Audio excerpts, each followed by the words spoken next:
And we are back. We are back, man. I'm gonna try to be consistent moving forward. I'm gonna try releasing picks like 8 p.m., 9 p.m. my time. That's like 3 p.m. EST moving forward. We got like 6 picks in today's vid. I'm gonna go through real quick and yeah, no recap because I'm posting like I don't know for how long. Our first pick, we're going with Cade under his points. We took it from under 27.5 points, but for some reason it's been bumped up to 28.5, so that's even better for us. So we're fading Cade to go under his points. Reason why, as you can see against the Magic, he's looking cooked them. He went over against the Magic in 4 out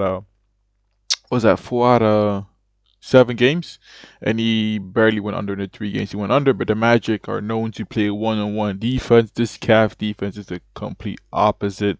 He's played this team 3 times this year. He's gone under in every single game, and it's the playoffs, so the Cavs defense obviously has improved.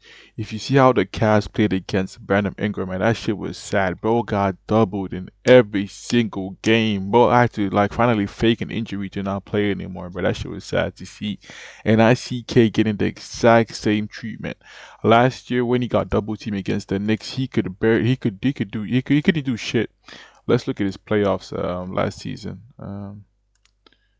playoffs last season against the Knicks, but he was getting double teamed consistently last season against the Knicks, and he just kept eating shit, shit, shit, shit.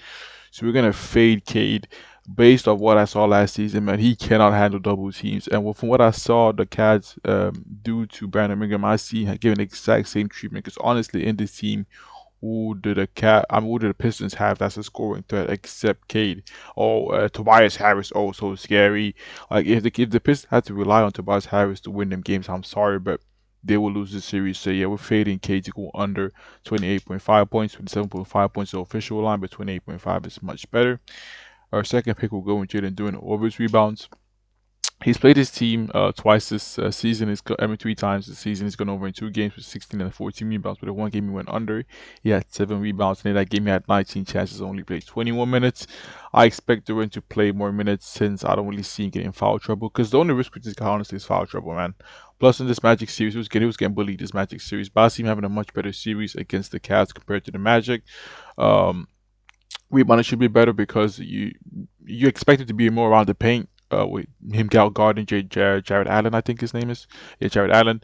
Like when the Carter Jr., you could expect him, to like to gravitate to the corner, shoot some threes. But you would never see Jared Allen in the corner, so he's gonna always be now around the paint, which will always bring Durant to also be in the paint, which gives him a lot of rebounds to be had. That's the reason why he's literally, as you can see, had 35 chances and 26 chances in the both games he went over against this team. So yeah, we have doing going over 10.5 rebounds. This is just, I think the books are basing this line off the Magic series, but honestly, in my opinion, this line should be like 12.5 or something. So yeah, it should be an easy over for Jalen Durant to go over 10.5 rebounds. That's my only 2 picks in this game. I'm looking at Mobley under. Um, you just can't trust this guy. I can't speak, but you just can't trust this guy to score you points. You're also looking at Jared Allen under, same thing. This Pistons team have a really good, track record when it comes to limiting points in the paint. But yeah, my official 2 picks were fading K Cunningham and Tobias Harris. We're fading K Cunningham to go under 28.5 points, and we're taking Durant to go with 10.5 rebounds. Fuck, I can't speak. In this OKC game, we got quite a few picks. Our first pick, we're fading Chet to go under 25.5 rebounds. Reason why I guess this team head to head is going under in all 4 games against this team. For some reason, this guy barely takes shots in this team. It just makes no sense. Even though what's it called?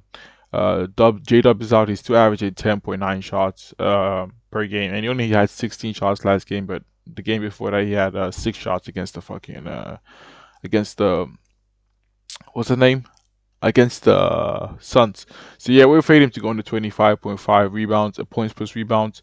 The score matchup in the paint looks good. So if he can take you, if he can, what's it called, abuse the matchup in the paint, then obviously he can get some points. But overall, I'm fading him to go under 25.5 points plus rebounds.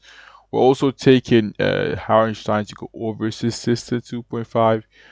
Reason why without J Dubs with Shea and with um With Chet, he's averaging, as you can see, he's averaging 3.9 assists on the season. He's played this Lakers team twice.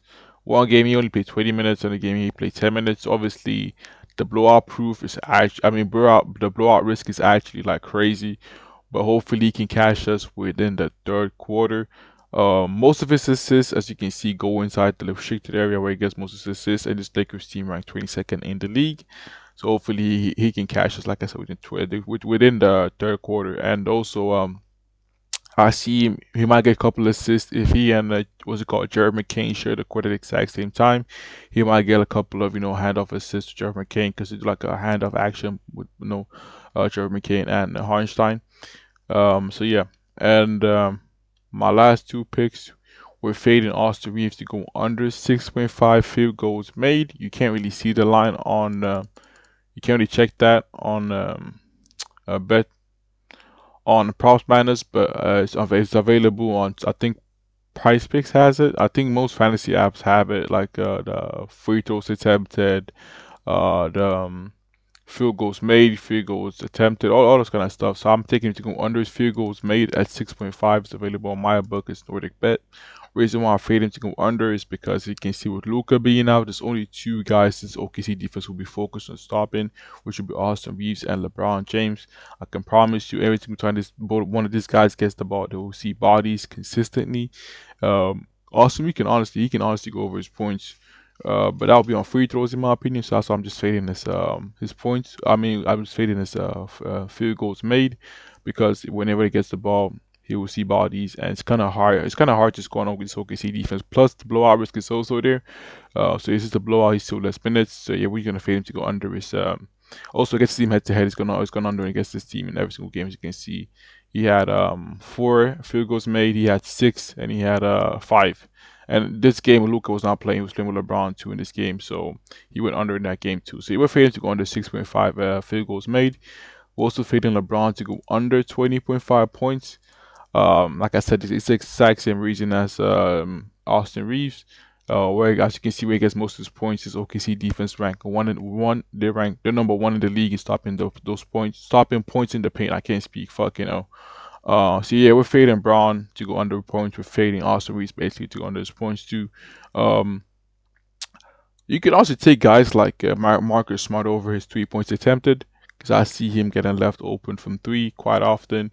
You could, or maybe it's FGA. You can take him over his field goals attempted, for example. You can take Luke Kennard over his threes, but maybe OKC might play him tighter because he's a really good shooter. Maybe even Jake LaRavia over his threes attempted. That's a good look right there. I feel like you should look at guys that OKC will literally leave open on the wing to hit some threes, so you can take them to go over the threes attempted or threes made. But yeah, I'm fading LeBron and Austin Reeves to go under their points, or under his field goals made, and LeBron under his points. Those are my picks. To recap my picks real quick, it's my picks right here. Um, Personally, I'll do a two-man, Cade under his points, and maybe Hardenstein over his assists. That's a good two-man right there. Or maybe Cade under his points and doing over his rebounds. That's also a good two-man right there. But yeah, you do whatever it is that you like with these picks, and I'm out.